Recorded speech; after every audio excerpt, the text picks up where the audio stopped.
এই দেখুন বন্ধুরা, আজকে লাউ এনেছি। লাউ দিয়ে চিংড়ি মাছ দিয়ে আজকে রান্না হবে।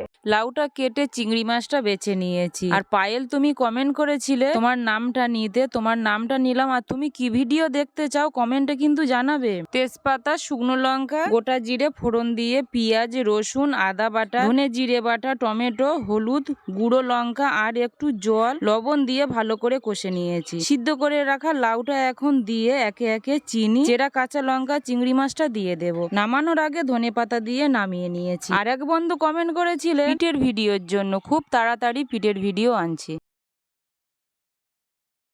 এই দেখুন বন্ধুরা, আমাদের লাউ চিংড়ি কিন্তু রেডি হয়ে গেছে। খুব সুন্দর হয়েছে, দেখো সাইড থেকে আবার তেলও ছেড়েছে। মা অনেকটা তেল দিয়ে রান্না করেছে আজ।